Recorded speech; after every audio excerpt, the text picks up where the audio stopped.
My belief is others only want to see positive Evan. I'm comfortable with who I am now, but I'm not the guy who's comfortable doing something bigger yet.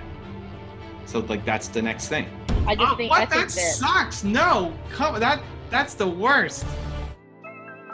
I'm dreaming, oh,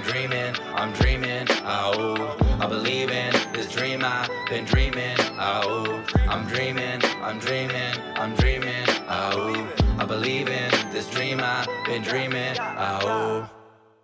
All right, we're here. Dr. Tess Crowley, gonna push me, make me uncomfortable, teach me how to get 10 million subscribers on YouTube by becoming a better human. So a better human. A better human. So you're a pretty decent human already. Well, gotta get better. Gotta get better. Yeah, tell me straight up, did you watch the Hank video? I watched the Hank video. Yeah, I mean, it was good. It was a good moment. I mean, a lot of I see myself doing, as I watched, and like, oh, am I still doing a lot of that stuff? I don't know that I've actually digested the lesson fully, but it's a good, it's a good starting point. And then seeing the turning point, been trying to think how I can apply that better. I haven't fully absorbed it, but I did my homework. Yeah. I know Tess is going to be on me, so I did it. I was talking about you with my accountant yesterday, actually. Oh, we were wow. Talking okay. Yeah, I know. Don't worry. He's right across all of it. Yeah, and he was saying, you know, what a great conversation we had in New York together, and he really picked up that whole thing about the homework. He said it's really interesting that it's something that can or cannot be important to someone depending on how you view things. And that's what we talked about last time, you know, that subjective approach to what is actually important. I guess for me, seeing the Hank video and seeing that change in you, that switch into that deeper emotional vulnerability and staying in there really stood out like a sore thumb to me. And it really took a bit of drilling for you to sort of, I mean, you recognized it, you acknowledged it, but for it to take that level of importance, it was interesting conversation. It was different levels of what seemed important, what stood out. Did anything else stand out to you for that conversation with Hank that we'd been talking about? So, in watching it back, I like the first, I don't remember how long, but the first 20 minutes or whatever, we're just doing a normal session. And then it ends up flipping to like, well, I want to help you, right? How do we, and it was just an idea that I had of, okay, well, this is a risk because we're talking about coaching and I'm flipping on him where instead of him giving me advice, I'm trying to give him advice. And so I was proud that I did it because I didn't know how it was going to turn out. You never know with Hank and Steve. So, but it worked out well. Right. Yeah. So that also, in itself was a bit of a gamble in itself, doing it that way. Yeah, and then also like not having an answer, right? Like here I am in a public setting, making a video, not having an answer, but also not giving up in that, okay, I don't know, I give up. Like you tell me, how you coach yourself, or like Hank coaches Hank, or said something like that. And then it's like, okay, you need to do this. And then I tried it, and then we slowly made some progress. So it's now like getting there faster and just trying to remember that. So I'm trying to be conscious, like if my default style, because I'm still default passion, it's the best, let's go, come on. But like if the default style for whatever reason is not landing, then say, okay, this is not working and I want to help. See, I think the default style lands beautifully. I think what's fascinating is watching when something different happens and when something deeper or darker or muddier or whatever emotionally happens. And that's why we were playing around with the anti-Evan when we were talking in New York, you know, this whole notion of doing the opposite of what you would normally do and sitting in those unpleasant emotions. I noticed that I suddenly stopped seeing the crap challenge on Instagram stories. So what happened? Yeah, you got sick of being crappy? No. So I did the Dr. Tess Crap Challenge. Quick recap. In our last session, Dr. Tess said I need to post something negative to start the day. Just tap into that side of things, so I know what it feels like. And so I did. I left her place and said, right away on the street, here it is. This is crap. And I struggled a lot to come up with stuff. And I made a deal with my wife, Nina, where I would say something negative and she would say something she was grateful for. At the beginning, it was hard and people didn't understand it. And like, we're like, this sucks. Stop being negative. We don't want negative. That's not why we signed up for your Instagram. Like, all right, it's okay. And then I turned it from the negative, and then I had a second message, which was more positive. Like, this is what I'm thinking that is down, but then here's how I'm going to come out of it, instead of just leaving people on a negative. Yeah. I did this into my workshop. And then at my workshop, all I did was post my student stuff. So that I didn't post anything on my own. And then, I don't know, then since then, I haven't done it. I don't know. Am I missing out? I feel like I got the hang of it kind of, but I don't know if I was doing it right, or, I mean, I didn't like it, but I'm happy to. I guess for me, the point was to have opportunities for you to acknowledge, because we talked a little bit about, your tendency to, this is the best. Yeah. Everything, you sort of, you wrap everything up in, this is the best, and which is great. I mean, that's your motivational stance. That's your positivity shining through. It's really, really great. It's a great strategy. But in terms of, the underbelly of Evan, it was an opportunity to sit with unpleasant emotions and just experience those, acknowledge those, recognize them when they happen, and know when it might be a useful tool to share with your audience. So the fact that doing it right or doing it wrong, there wasn't any right or wrong with that. It was an exercise in noticing unpleasant moments, noticing unpleasant emotions, and modeling to other people, I guess, that we all have them, and you can also bring yourself out of those. And you've got excellent strategies of bringing yourself out of a negative mind space if you ever actually enter one. What I really noticed, and really I thought was a really good moment, was when you mentioned the advice around changing your YouTube channel and how it hadn't worked out the way you had hoped. That was probably the best example of what we were talking about. Here was something that hadn't worked out the way you'd wanted it to, and you're acknowledging what a crappy experience or feeling you had associated with that. How did you deal with that in real terms? Like, you noticed that your subscribers were going down, is that right? Or were they static? My subscribers aren't going down, but they're not going up at the rate that they used to be going up. And not because of the videos are better, but not better enough. Now I need the other channels to start taking off, and they're starting to build momentum and grow, which is great. We'll see where the whole thing lands. I don't know that I fully adopted it though. I was even thinking about it yesterday, because I think 95% of the time it works, and I think you need to push through things, just as a general philosophy. Like, I think you need to push through negativity, push the pain, and go, and make yourself proud for doing it. But then 5% of the time, you actually just need to be more gentle on yourself and just sit with the thing. Last night, a friend of ours passed away from cancer. My wife and I. Sorry. More my wife's friend than mine. Like, I knew him, but it was one of her first friends and all this stuff. And Nina's in New York right now. I'm here in Toronto, and you hop on a Facebook Facebook call, and she's like distraught, and it's not the best, right? Like, it's not the time, right? I mean, at some point coming through, like, if we think about, okay, what can we learn from him? How can we, what can we make our life better? Either just recognizing that life is short, and there's a lot of positives that could come from it, or he really liked this, so how about we go here and honor him, and but just not in that moment. Like, in that moment is not the right time to it's just sit in it, right? And so that doesn't happen so much, I guess, right? I mean, you don't have close people dying, hopefully, every day in your life, right?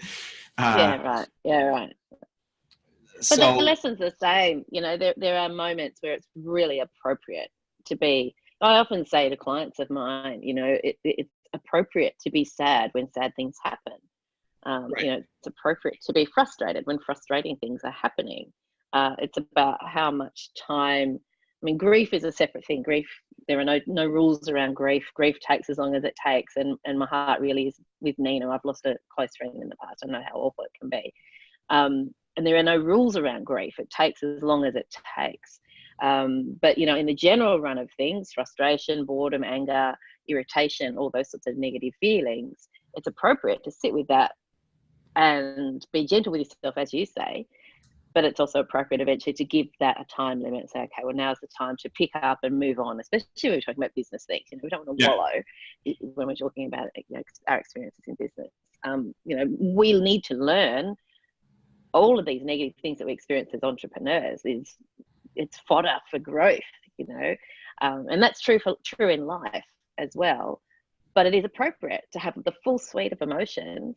That's what we're designed to do. It's just what the balance ends up looking like, I guess, overall. What's next on your agenda? You know, what are the big things coming up? You've got something coming up that now I can't remember what it was. My Thought Leadership Academy.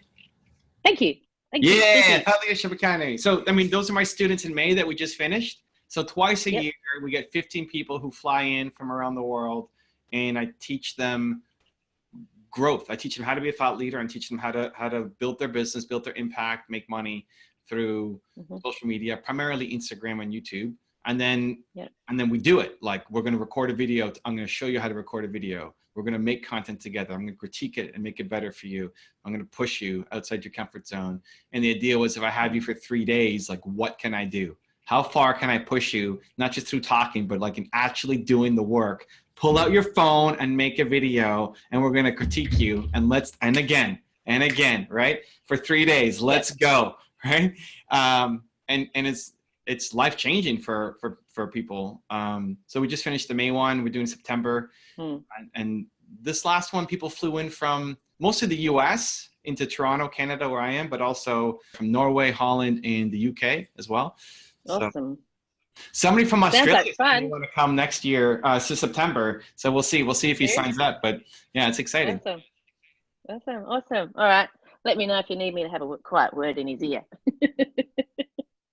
That sounds like good. So this is like a working retreat, and you know, you guys are all just embedded in this program for a bunch of days. Okay, so how do you approach something like that in terms of your mindset? I mean, I know you're such a positive soul, but how do you approach that in that, you know, it sounds like it's potentially a very repetitive task of, you know, the recording and the videos and the frustrations that come with people. I know you get frustrated with me with people not getting the structure or the content idea. How do you tackle that in the day? Like, how do you tackle with 15 people? Like, that's a lot of people to be repetitive videoing with. How do you get through that? Yeah, so it's interesting because it's not repetitive at all, and it's my team that also helps me. So on day one, it's a lot of knowledge dump, and it's just me sharing, here's how you win. Here's what you need to do on Instagram. Here's what you need to do on YouTube. Here's my exact strategies. And then we work through actually creating what is a perfect 10-minute thought leadership video look like? What should that be? How do you make a thought leadership video? Because nobody really trains people on how to do this. And so your video ends up, people have knowledge, like you're an expert at XYZ, but when you make a video, nobody's watching. Why? Okay, we got to fix that because the video sucks. Doesn't mean you suck, doesn't mean your knowledge sucks. You just don't know how to make a good video. Awesome, let's fix that. And then we start then doing it, and we'll do a group one, like, okay, we've talked about the structure. Give me a powerful opinion. Let's go, right? And then somebody in the group calls one out, and we work through the whole thing together. Say, oh, that's easy. Okay, yeah, we get it. Okay, great. You're going to do it for an hour. Let's go. And then they suck. Right? It's easy when it's a group exercise and it's being led, but now, like, I got to do this and I got to record it. Oh, this is harder than I thought. And so we divide the group. There's 3 tables. There's a leader at each table from my team, and then I float between the 3 tables, and we help them actually go through the process of doing it. And then that's fun. And then they have to go and film it, and so we'll help them. And then we talk about monetizing, different ways to monetize across the different platforms. Then day 2, they have 4 different groups where they have to come up with their foundation story. Like, why do you do this? Why is this so important? Where does it come from? Why, who cares? Like, you want to help people do this. Why? Like, you could be helping. Yes, you're built to serve, but it could be anything. Why this? What's the story behind this thing? And then they're going to come on camera and I'm going to do it with them. Like, they're going to tell their story with me behind the camera saying, nope, again, fix this. Here we go. Change that, go, right? And then we edit the video for them and give them a final version. Then we work with them on their Instagram content. Someone on my team is working through them, creating content for Instagram. And then my other team members working with them on helping them tell powerful Instagram stories. And so that's their whole day, is like between those 4 activities. It's fast, right? Yeah, sounds awesome. And then day 3 is everybody gets a one-on-one with me for 20 minutes in front of the camera, and we make a video. And then there's a bunch of other activities and exercises that you have to do with the people on my team, again, pushing you further. Yeah, like people have come out of it and then went on to quit their New York jobs and build a full-time business off of Instagram and become influencers and change Florida state legislation and present in front of people who manage billions of dollars and create Netflix specials and like all this crazy stuff, right? Which is great. Yeah, and so it's such a powerful it takes everything out of me. I'm done. Like, I've gotten sick every single time from my first 3 months. Right. I got nothing left. It's why I don't do any Instagramming myself. Like, the only thing we post is my students. I don't answer email. I don't, nothing. It's just this for 3 straight days. And then I die. And then I come back 2 days later. So right. Not getting sick this time around will be important. But yeah, September is the launch, and we're always looking at how to make it better, how to improve it. My mindset going in is like, every time I push people, I get to it faster. Yeah, the right. gloves come off like faster. and there's one guy who's come to all 3. He helps in the last 2, and he's like, the first one was 10 miles an hour, and the second one was 30, and now this one is 50, and like the next one's going to be 70. I have limited time. This time has to count. I'm getting better at the scale too, and these people need to get this and go build a business where they have a huge impact with their ideas, right? So I put a lot of pressure on myself, for sure. But yeah, it's the best thing ever. It sounds incredible. I think a lot of people underestimate just how hard it is to make an opinion-laden video. Like, it is actually hard to be succinct. I did one yesterday, and I actually came away thinking, I think that's the first time I've actually done one properly after all the videos I've done. And I think it takes training, and a lot of people don't understand the necessity for mentoring and for I'm going to say mirroring, but what I mean by that is, watching yourself over and over and over and checking, and Hank talks about this a lot, recording videos and watching yourself and seeing what feels right and what doesn't feel right. And I think there's a balance between that and perfectionism, and it's that perfectionism that stops people posting stuff. And there's this, that barrier that, and this is why so many people rely on Facebook Lives. This is how I started with Facebook Lives, because I knew that if I didn't do it live, if I pre-recorded, I'd hesitate about posting it. And I think a lot of people have that barrier. Do you find that? But then as soon as you make your first one, the next one becomes easy. Yeah. It becomes easier each time. And so, like, that as an example was, I didn't start that till day 2 previously, but then May is like day 1. You're making your first video day 1. You have to record a video. It's going up, even if it sucked. Even if you get on the phone and say, post. That's going up. That's your video, right? Like, why did you come here? What are you here for? Let's go. This is why you came. You're ready to grow. This is why you showed up. Let's go, right? And it's encouraging, and people supporting each other, and everybody, the 15 people who show up are all in the same boat of feeling nervous and overwhelmed. I'm like, oh my God, this is so scary, and I've never done this back home. But you're with people who are all facing the same thing, and then you all grow together, becomes this really tight family that then gives you permission to do these scary things, that then you jump all these levels, and then you go home, and you can, even if you fall down a little bit, you're way higher than where you started from. Yeah, Yeah. So I was talking to Hank yesterday about, we were talking about, I guess, facing those fears of judgment from others. And I've had my own experiences of being judged amusingly by others. I can say amusing now.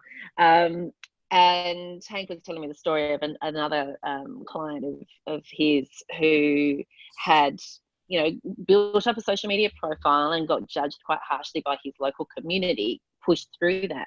And I think this is the real fear that a lot of people have, is being judged in their local community, especially if you live in a small community. I live in a small community. And I think when you encourage people to just publish or post, whether it's a written blog or a video, 99% of the time, either nobody sees it or nobody cares. And what you're wanting to do is attract the people who care because they're interested in your message, right? Yeah. I think the fear, it's a little bit like fear of crime. You talk to community policing personnel and they'll tell you the fear of crime far exceeds the actual crime rate. And I think with, the mentoring that you do and the mentoring that I do, we see fear of criticism and fear of judgment far exceeds what people are actually going to face in reality. Yeah. Did you go through a phase where there was who is Evan Carmichael? Who the hell does he think he is? When you were building up your social media profile, like, did you go through a phase like that with, I don't know, friends, family, local community, dance community? Did that ever happen to you? So maybe I'm a weird duck on this, but I'm always going through that, just on a bigger scale. Right. Yeah. I don't think, I was hypnotized yesterday by Marissa Peer. If you know Marissa Peer, she's like a UK celebrity hypnotherapist. Right. But she believes that you can just destroy the thing. I think the thing stays with you forever. You're just capable of doing bigger versions of it. I'm comfortable with who I am now with my friends and family and community and all that, but I'm not the guy who's comfortable doing something bigger yet. So like, that's the next thing. So what's the something bigger that you're not comfortable doing? The tour was a great example where Yep. I didn't want to do the tour and Steve pushed me to do the tour. And because even if it was the worst idea, because I was afraid of it, I had to do it. Yeah. Even if it didn't serve my business, like maybe I could have done something different that would have actually had a better impact.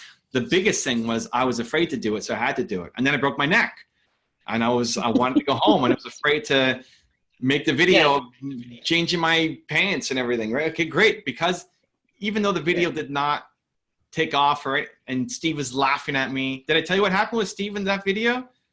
No, I know about you having to video changing your pants because you couldn't dress yourself when you had a broken neck. Yeah. Is there an ending to the story? Well, Steve was the one, our agent. Steve was the one who told me I needed to do it. So I said, okay, I'm afraid to do it, so now I'm going to do it. Awesome, let's go. We did it, posted it. It's 20 minutes. And then I sent it. He's like following up. He's on me like, did you do it? Like, dude, of course I'm going to do it. And then I sent it to him. And then he sends me he calls me back and he said, all I hear is laughing. Ha, ha, ha, ha, ha, ha. I showed this to the whole office here and they all are dying laughing. This is the funniest thing I've ever seen in my life. And Steve is not like this big hysterical laugher, but it's like hysterical, like, all right, thanks, man. I can totally see that. Sitting here in my underwear on video and here's this guy who's in my circle just laughing his face off at me. But it doesn't matter. Like that at that point, it didn't matter anymore. I was laughing along, right? So next is doing, so that just happened, but now I could do that again. Right? And I even think I think this is the point. This is the point, right? When we do things that scare us or we do things outside our comfort zone, the things that we worry about judgment, we worry about being criticized, we worry about being laughed at. That stuff's probably, we overestimate the risk of it happening, but when it does happen, it's nowhere near as bad as we imagine it's going to be. You're right. Most people won't care. 80% of people won't care. They don't even care. Like, you're not that important. Nobody cares. Nobody's watching your Instagram video. right? Like you're not that, doesn't matter. 80% of people, 10% of people will support you and say, hey, like, great job, Tess. That was awesome. Right. And that's what our friends always say. No, people will love it. People will support you. But there's going to be 10% of people who will hate it. And they'll say, you suck. Yeah. I think the analogy I use is you can't be everyone's cup of tea. You just can't. Some people will love you. Some people will hate you. Some people just won't be interested and won't have an opinion one way or the other. And your whole message has got to be towards the people that are going to love you. You know, there are many, many different brews of tea out there. There's enough people out there interested in each one, or else there wouldn't be a market for each brew, right? You know, English breakfast, Earl Grey, whatever. And I think that when you focus on your imagined ideal audience and you focus on the people that are going to be really soaking up everything that you do, it gives you that extra sense of confidence to ignore the ones that don't matter, which is kind of one of the things I was talking about yesterday in the video I did. You know, you have to choose whether or not you care about the ones that aren't going to like you. I choose not to care about that. I'm pretty sure you do too. You know, you just decide that actually doesn't deserve my time. There's all sorts of things that I could focus on. I choose to focus on the things that are going to get me through to the next level. And that's what you do too. You focus on doing the difficult things and overcoming the challenges and focusing on your clients and moving through the next level of what it is that you're doing. Do you agree? Yeah. Yeah. I was just stuck on the choosing the care, I don't know. I don't know if you can choose the care.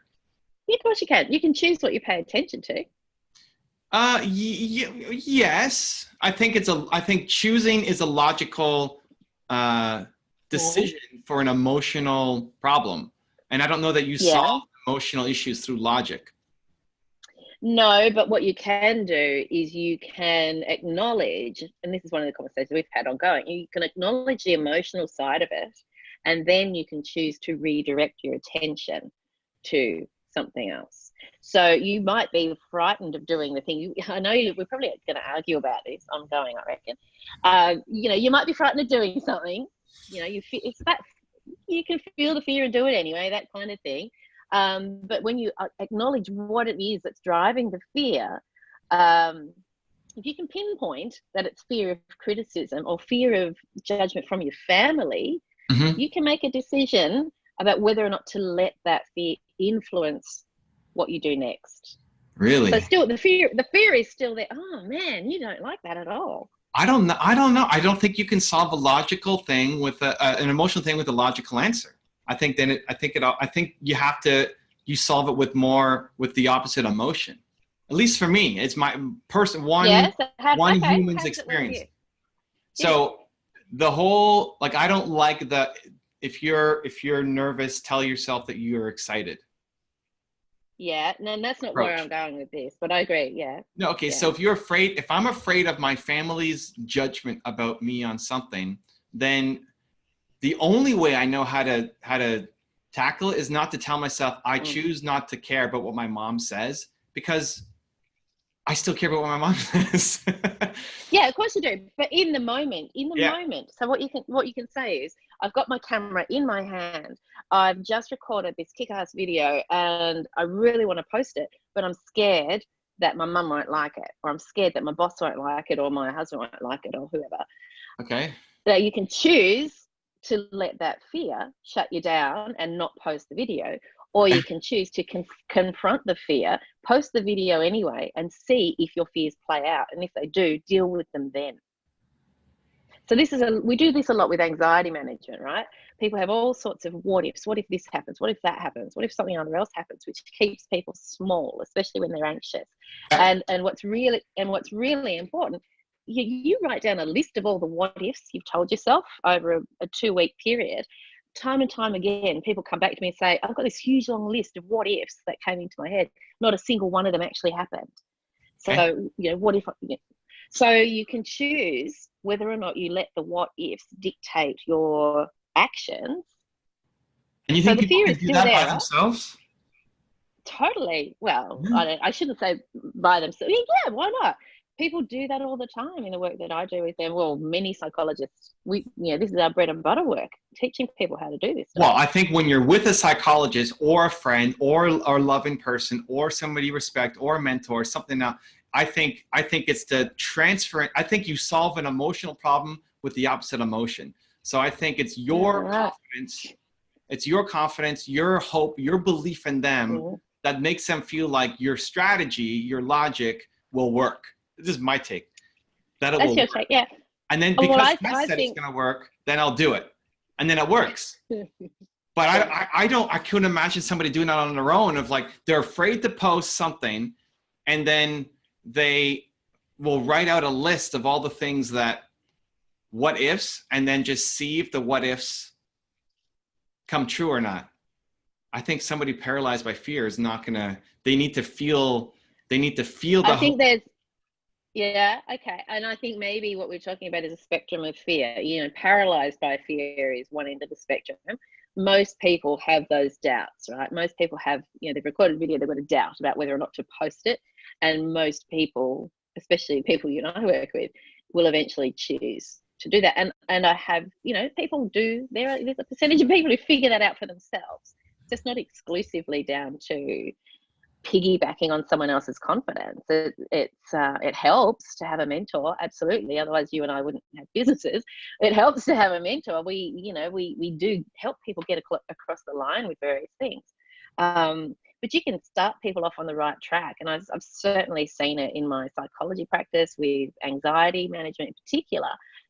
Give people a couple of tools and they figure the rest out for themselves.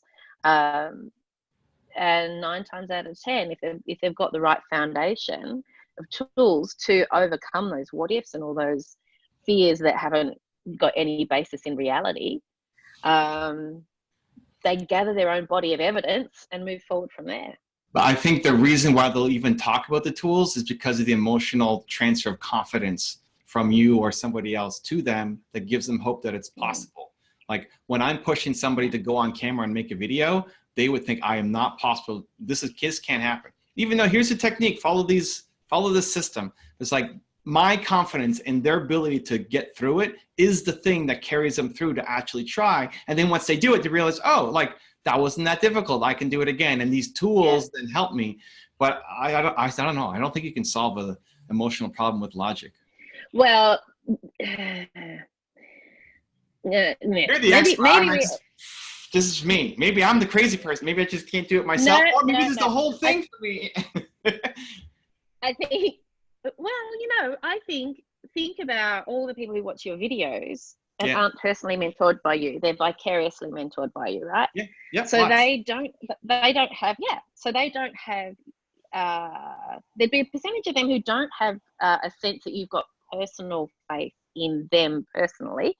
They ride that wave that you've got faith in your audience, but maybe on a one-to-one confidence level, they don't have that experience, right? But they pick up on the messages that you're putting out there and they play around with them and they try them on for size. And some of them will work really well for them individually and others won't. But getting back to what you're saying, I think there's some truth in what you're saying, because there's a lot of research that shows that, a big factor in any therapeutic relationship, and we can count, mentoring as some kind of therapeutic relationship, if you like, comes down to that interpersonal relationship. And then you're layering on the strategies on top of that. If the relationship doesn't work, nothing else is going to work either, in theory. I think it has to be a foundation of hope and belief and making them feel like there's something greater out there.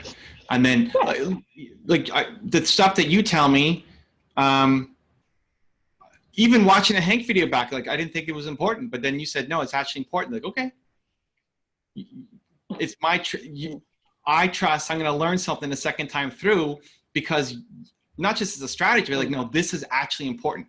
So you're giving me confidence that this thing has to happen and it'll help me. So I'm going to do it. Yeah.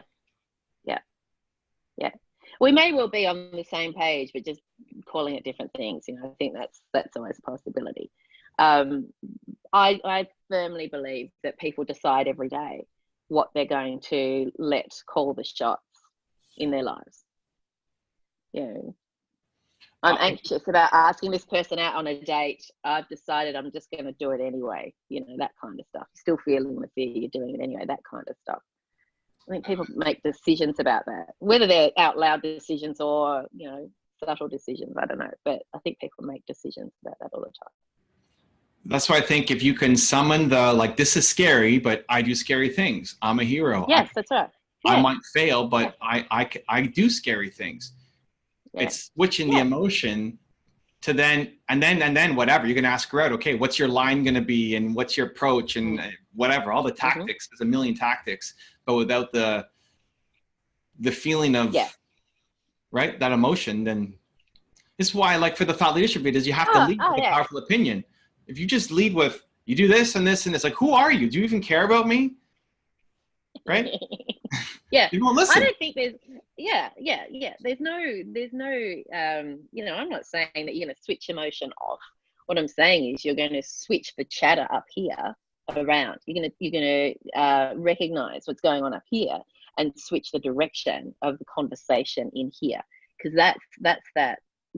I mean, you know, I'm trained as a cognitive behavioral therapist, you know, so that's the cognitive side coming out of me. You know, I have other string to my bow, but that's the core training that I had.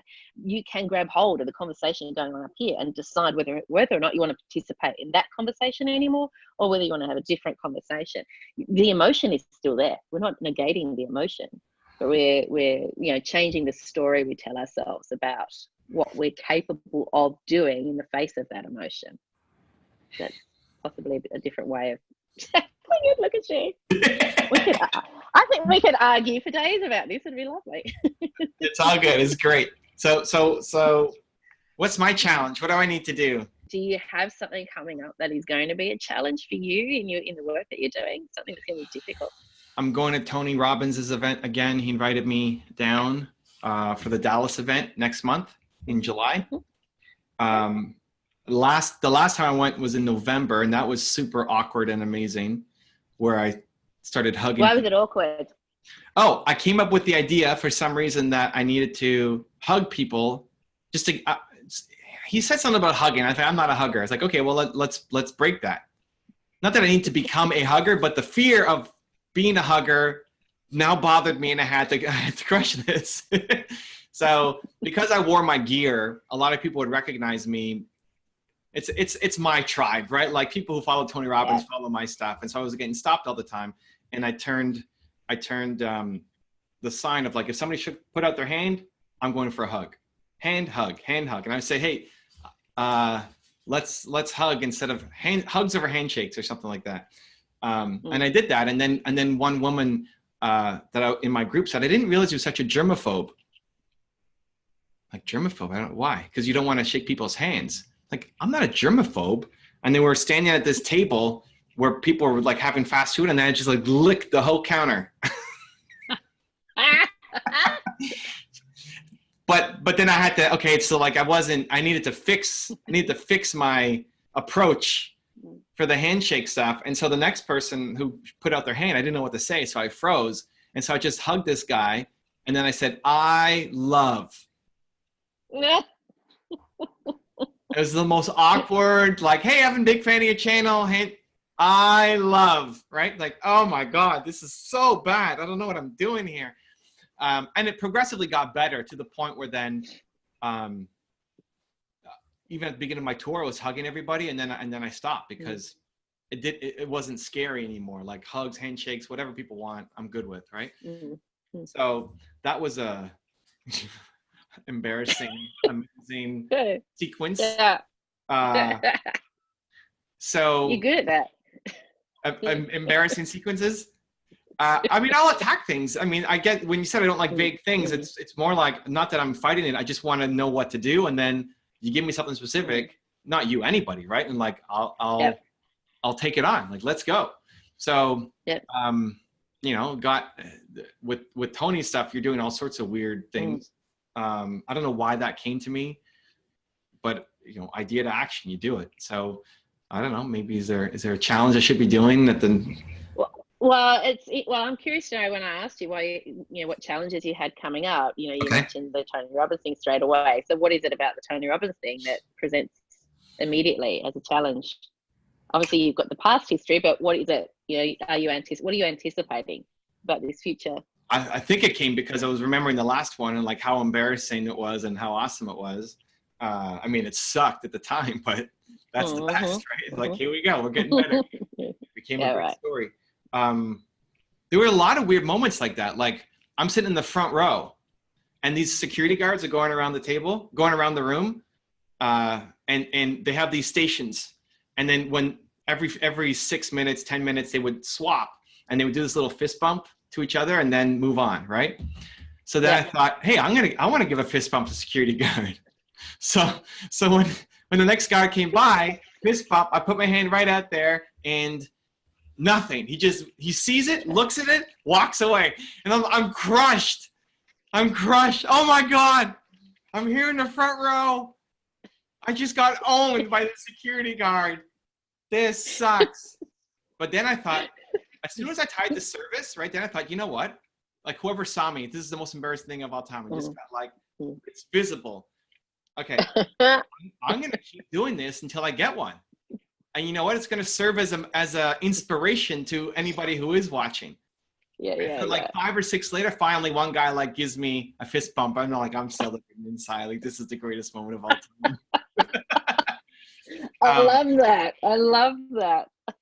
So there's that. And then later on in that day, there was a girl who was crying behind me. She came with her friend and she was crying. Like something happened either on stage or like, I don't know what happened. She was crying. Young girl, like 20 something.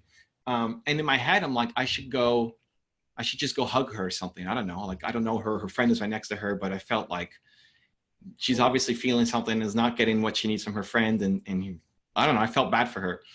And then like 15 minutes later, she left and never came back. And then I take that as like, that's my fault, right? I had an idea and I didn't try something and I'm pissed at myself for not doing it. I need to do better next time, right? So then like half an hour later, there was a guy who was crying.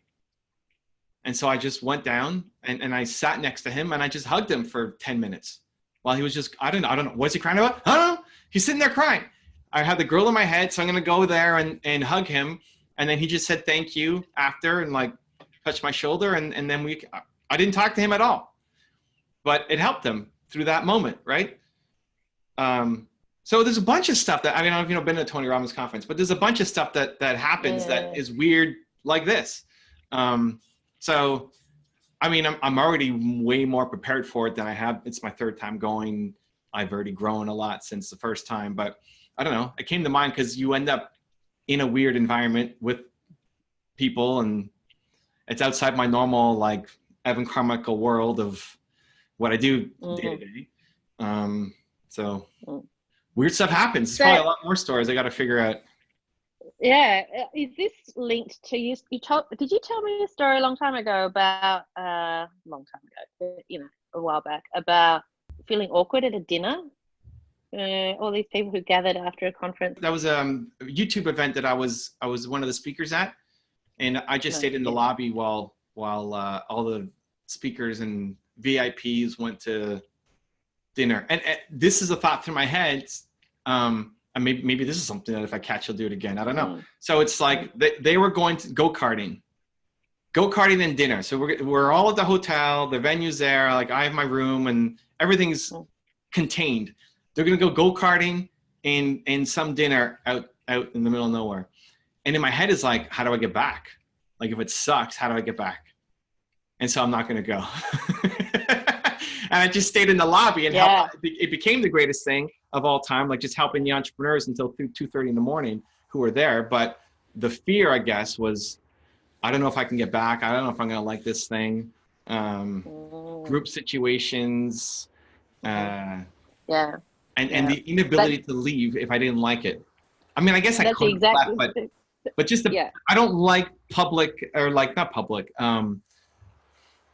When you're required to do something that you don't want to do, like you're sitting at a table because it's rude to leave, but you don't want to be there. I hate that. Totally get that. I hate that. Yeah, no, I get that too. That's exactly the response I have to the idea of weddings on boats. How do I leave? Oh yeah. Oh my gosh. Yeah, right? Weddings period suck. Not for friends. For when I first started. Not for close ones. Yeah. Chinese culture is like you go to all the weddings and like your 14th cousin is getting married and if you're there nobody cares, but if you're not there it's a big deal inside the right. and which is like the Yeah. worst thing for me. I'm only there because of what the family will think. It's like, I don't want, this is stupid. I still go because of my wife. But yeah, weddings on a boat might destroy me. Yeah. Or any party on a boat. Yeah. You and me both. You can't get Actually, away. though, but I do think if you and I were at the same wedding, We would crush that boat trip, it would right? be so much High five fun, for that right? boat trip right I there. remember that. So, okay, so here's the thing. So what did I do the right thing? What should be my response? Should I go and just own it and say, well, this sucks, but it's the best and I'll make the best out of it? Or No, you've got to make wise decisions. I mean, you don't regret not going, do you? No, I mean, my default answer is no. Like, I loved it. It was great. I met all these entrepreneurs, but I'm trying to think deeper. Like, did I just turn it into something positive? But I actually do regret not going and, I don't know, networking. I don't think you I don't think you make up stories to yourself to that extent. I think that you'd know if you regretted not going. I don't know. I think with the Tony Robbins thing, I mean, gosh, it sounds like there's so much opportunity for content and videos and stories and whatnot to come out of that, and lots of opportunities to do things that challenge you. So I guess that's stepping outside your comfort zone and doing the scary things, whatever they might be. I don't know. Does he still do the fire walking thing? And they do. I actually haven't done the firewalk. I did the real firewalk last time. Like the whole idea of the firewalk, I just think it's stupid. I mean, it's not stupid, but it's like, you're not going to get hurt. Stupid. As soon as I know that people don't get hurt, then it's like, this is pointless. Yeah, show me the video where someone bursts into flames, and then maybe I'm going to feel like it's a challenge outside my comfort zone. But, I actually went home after that and did the real firewalk, where I let go of 5 different groups or individuals from my business who I've just been carrying for too long. Wow, yeah, right. That was rough. Like that was like some people I'd been with for a long time, and then I just got to move on and do my thing. It was more out of loyalty and responsibility, but it's like wasn't serving me anymore. And for multiple people. So I stayed up till, I don't know, 2:30 or 3 in the morning, just shooting, like figuring out the plan and letting people know. That was a real, like actual difficult firewalk for me. But I went in last time not knowing what I was going to do. Like, why am I here? You got a beautiful sunrise, by the way, coming in behind you. It's I know we have some amazing. That's beautiful. Yeah, you're getting distracted by the Australia sunrise. This is how I get my Australian work ethic. By paying attention to the sunrise. Right. Hashtag Australian work ethic. I didn't know what I was going to do going in, and then I met Hank and Steve just the day before, and they told me I needed to do more scary things and do the paid tour. Right? I was not going to do a paid tour. They told me I need to do paid tour. So then my objective going into the event was I want to take on this tour and work through any fears I have and figure that stuff out. I mean, and I worked and I did it. So again, now going in, I don't know. What am I going to talk about? What am I don't have an objective yet. And maybe that's the thing. Maybe that's the uncomfortable thing, is not having an objective, going in there completely open to experience, going in completely open to whatever challenges present and whatever you bring back out of that, knowing that something will, right? Yeah. I like having a plan and then being open to change, not just going in only open to change with no plan, because that could also lead to nothing.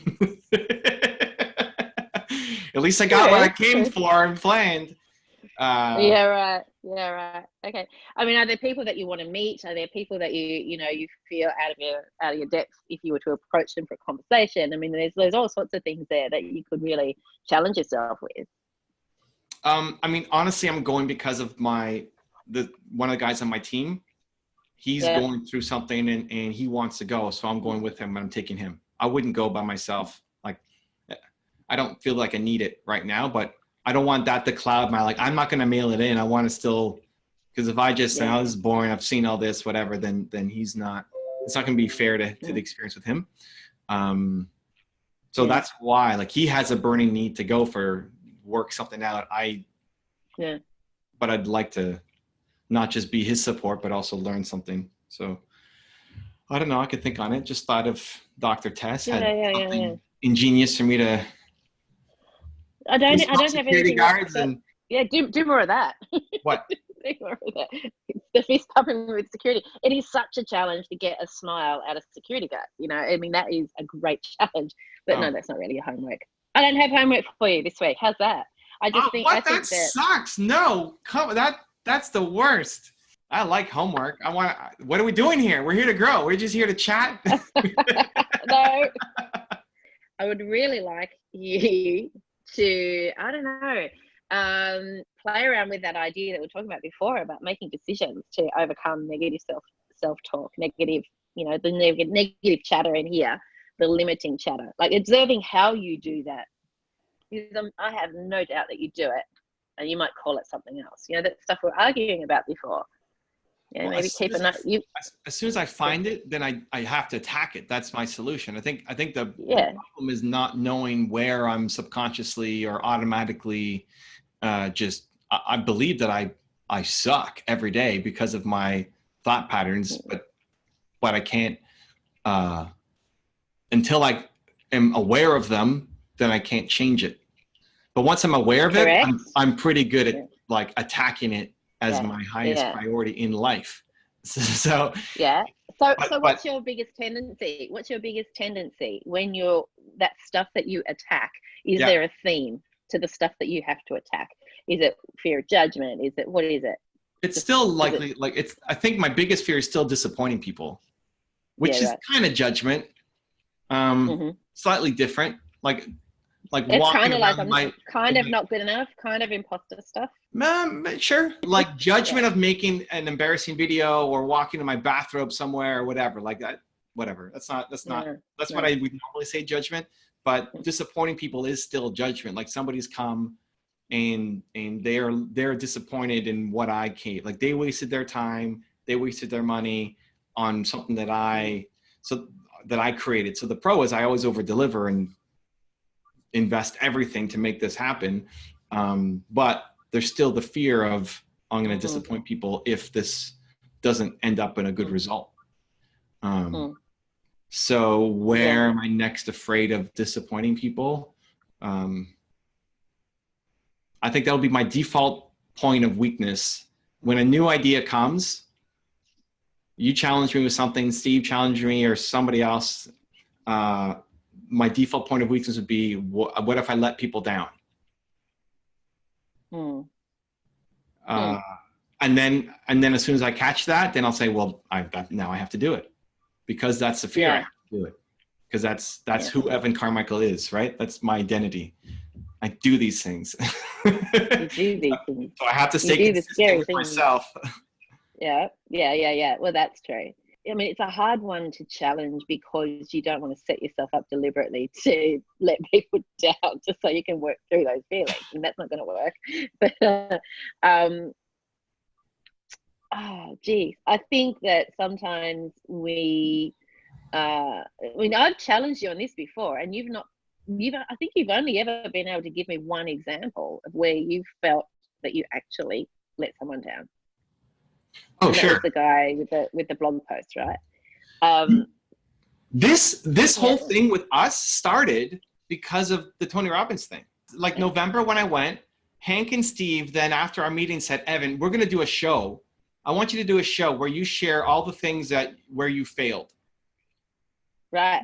Okay, okay, great. So go home, immediate action. I write a list of like 50 different things in my life that I failed with relationships, with my business, with all this stuff.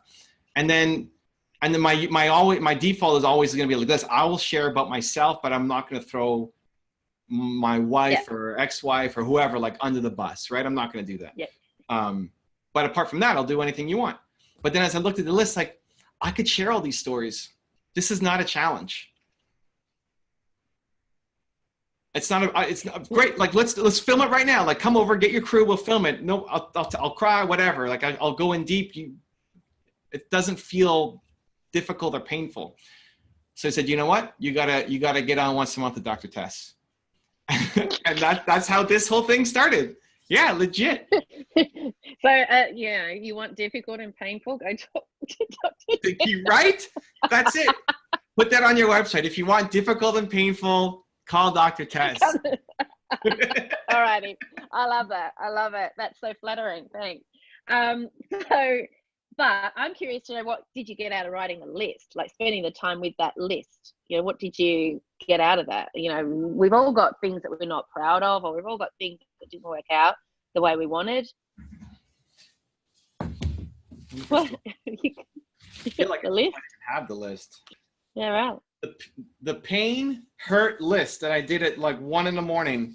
I still have it. What do you want to know? What did I get? No, what did you get out of time spending the time? What do you remember of spending the time compiling that list? You know, spending time thinking about those moments.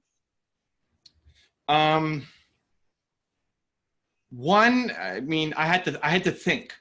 So I was with a buddy of mine, Mark, who's always low on himself, and he said, "Why are you having such a hard time? I could come up with 500 things." Like, really? I don't know. I gotta like, I just move on from stuff, or maybe bury it and don't move on and just pretend like, oh, I don't know. But it's hard for me to remember this stuff. I had to really like go through each year of my life and say, okay, where was I here? And like, what negative thing happened to me? And lots of negative stuff happens. It's just, it doesn't hang on me. So I had to go through, year by year and start coming up with a list. But almost as soon as I write it, I start thinking like, that was great. Like I learned from that and I grew from that and I'm here because of that. Right. It's hard for me to sit in it for very long because I've kind of resolved it. Right. Yeah. Like, I was on a call. So Marissa Peer yesterday, right, was talking about the hypnotherapy stuff. She had me pull a memory of when like I wasn't good enough compared to my older sister and younger sister, because they all got A's and I got B's and C's. And then, but then in my final year of high school, I got straight 90s and was the only one to get straight 90s in my family. And she's like, well, are you still comparing yourself to your sisters? Like, no, I mean, they're doing their thing. I haven't thought about I'm pumped for them, but I don't, it's not a family like competition. They're in totally different things. Okay. So like, it doesn't, even though maybe that memory early on was an issue, like it doesn't sit with me. It doesn't hang on me. But lots of stuff I'm sure does, right? Like I when I talk like this, people think, well, you're perfect. I'm not. I have tons of limiting beliefs and issues, problems that I need to break through. I need to get to where I need to go. There's your homework. Thank you. What? That's the homework? So what I want you to do is I want you to write your list of limiting beliefs, the ones that you struggle with, or the ones that, at least the ones that you're conscious of having, and how they present. So what situations trigger them. And don't answer it now. No, I'm writing it down. You know me well, though, because I'm ready to go. Like, geez, stop that. And then what strategies you employ to overcome them. So the limiting beliefs, what was the second part? How they show up or what triggers them? Yeah. What situations tend to trigger them, or what interactions tend to trigger them. And then and what strategies you tend to use then to get yourself through those. And so not just writing a list late at night. Let's see how long a list I can come up with. Then I want you observing and noting when they present in real time. So keep your notebook with you. So between now and when we talk next, see if you can just keep a little record of when they present. When does it happen? The mini crawlies have arisen. The mini crawlies have arisen. The kids are up. So when it presents in real time, and then we can talk about it next time. See what you notice. Yeah. Okay. And here's what I can do too. I don't know if we're talking before the Tony thing or after, but Alex is coming with me. Yeah.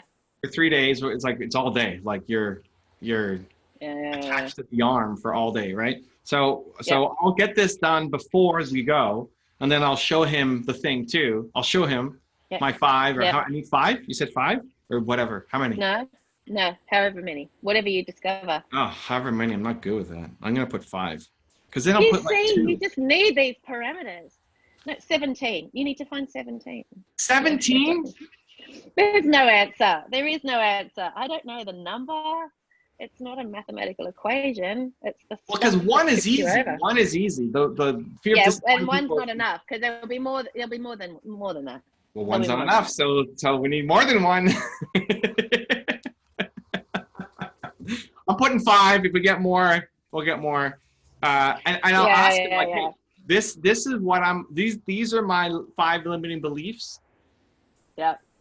If you see me doing this for the next 3 days, I want you to call me out, and then if he catches it, then I'll do it. Like, I'll fix it. I'll do the thing. Have you noticed your tendency to get others around you to be your witness? Sure. Like, Yeah. yeah. I want you to notice. You've got to notice it, because the stuff. I mean, it's okay to have others call you out, but what I'm saying is, the benefit comes from you noticing it. Oh, for sure. I'm just thinking like, Yeah. I'm trying to find my blind spots. And so sometimes somebody else can find a blind spot for you if they know what they're looking for. Right. Okay. Like, I had a no complaining challenge for a while for myself. And I told people around me, like, if you catch me complaining, I want you to call me out. And so, well, you're the most positive, like, lack of complaint. Yeah, sure. But I still complain, and I may not catch it or remember it. So if you hear it, call it out. But yeah, it's all me. I mean, it's not whatever. If Alex finds nothing, I'm still coming back with something on my sheet done. So if you want some parameters, your list needs to be bigger than a bowling ball but smaller than a bread box. How's that? What does that mean? That's terrible. I'm 5 beliefs, 5 limiting beliefs. What triggers them? What strategies? What if there's more than 5? This is why I don't want to give you a number. What if there's more than 5? Or what if you only find 3? You see, whenever I give this task to clients, clinical clients, if I give them this task and give them a set number, they get anxious if they can't find enough, or they feel that there's something really wrong with them if they've found more than the number of steps. So I never set a number. This is your number, not mine. Okay, it's your number, not mine. Or something like this, like, sit with it until you think, until you're sitting for half an hour with no new thing coming up. That's when you stop. Okay. Keep going. I don't really quite get. You're thinking about the list. You're thinking about sitting down and generating a list, aren't you? You're thinking of it as a single one and done task, and then you're going to try and it'll be both. Notice them. Yeah. I'm going to sit down and spend an hour doing this, and then because it's on my radar. What's that? That's a long time. It's a long time. Oh, well, see, give me parameters. That's bigger than a bread box. Well, I don't know. Tell me bread box. Okay, I'm going to spend half an hour, 30 minutes doing this, and then even just because it's in my notebook, it's going to be on my radar. Like, something else will pop up. To pay attention. Yeah. I mean, that's right. So the more you start paying attention to it, the more you'll start to notice it. Like, it becomes a little bit like when you've got the radio playing in the background, and suddenly you start to notice it, and you didn't realize it was annoying you. I want you to give me one. Give you what? One what? Yeah. One limiting belief. Yep. I'm putting down fear of disappointing people. Yeah. Fear of judgment. But these are labels of types of fears. What we want to hear is the actual words that you tell yourself, and that's where tuning in and hearing it is the actual words that you use in here, how they manifest in here. Okay, but give me one in test words. Just one. It's one. I'm going to come up with 100. You can give me one. Okay. I suck. Or I'm crap. I can't do opinion videos. How's that? No. Oh, not you for you. You for me. No. You for you. Anyone. Okay, these are all random. I want a doctor test one for Evan. Evan, one of your limiting beliefs is. Yeah. This is very exciting for me. This is a great gift. Evan's limiting belief. I can do better gifts. Okay, I think one of them is I think one of them is a belief that people don't want to see any of the negative. And I don't know how quite to word that, but this belief that people only want to see the positive Evan, which is why we played around with the anti-Evan. that others. And yeah, you got it. I'm gonna write it down. Others. Yeah. My belief is others only want to see positive Evan. Yeah, and so maybe by being real, you're letting people down because you're not being positive all the time. Great. Let's work through that. Okay. It's on my list. I'm gonna add On some your more. list. And we're gonna. Alrighty. All right. So you're doing your homework now. Don't do it now. Do it No. now. I closed the book. The book is closed, Tess. I gotta get to New York. I'll do it on the plane, maybe. All right. Okay. Yeah. That's a good place. Good place. Thank you for the love, the energy, the kindness, thoughtfulness, as always. Always my pleasure. Absolutely. I love our conversation. I'm trying to be negative now because of what you said, but I can't because there's so much love in my heart for Tess, and there's the sunshine behind you and all this stuff. It's winter here. I'm really enjoying the sunshine. It's winter here. Thank you, Tess. Appreciate you. You're so welcome. Thank you. Bye. Safe travels. Just got off a great coaching call with Dr. Tess. She believes that one of my limiting beliefs is that I only want people to see, I only want others to see a positive Evan. So, gotta see. Is it true? Do I have to crush it? Gotta ponder on this. Thank you, Dr. Tess. I love you. I'm very sad.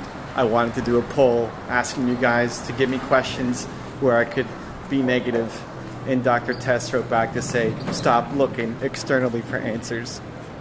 You guys aren't allowed to help me. Wow. But if my limiting belief is that I think other people only want to see the positive side of me, doesn't that require external people? I need to do something in front of other people where I look negative. Huh? What do you think, Dr. Tess? What do you think? What she doesn't understand is that the reason you don't show the negative side of you is because there is no negative side of you. There's only positive. It's insane. I think you killed that beautiful negative side of you a long time ago. It's dead. Gotta love Mark Dracosaurus. Or maybe it's just reinforcing that identity that I don't share negative things. And it just buries it deeper and deeper underneath. It makes me even more afraid to share it. Dude, I have sat with Mr. Evan Carmichael when he was challenged to put together a list of the scariest and saddest moments of his life. And he had a smile on his face and he was happy to do it. He crushed it. And he wasn't afraid to share it either. No one's all positive. Evan Carmichael, I'm calling you out on your negative thoughts because I know you have them because you told me so. And, you know, Mark, I don't know if he's totally killed off the anti-Evan, but, you know, we're playing around. I'm about to hop a plane to New York, and I only have one backpack full of stuff, and look what's in there. Not a lot, but I am carrying my Fanta journal because it's just that important to me. Just almost. This is a great notebook. So many memories. If you want to see the one-on-one I did with Marissa Peer that we talked about a couple times in this video, check out the one right there next to me. She puts me under hypnosis. I think you'll enjoy it. Continue to believe, and I'll see you there. I think hypnotherapy is super scary. It really isn't.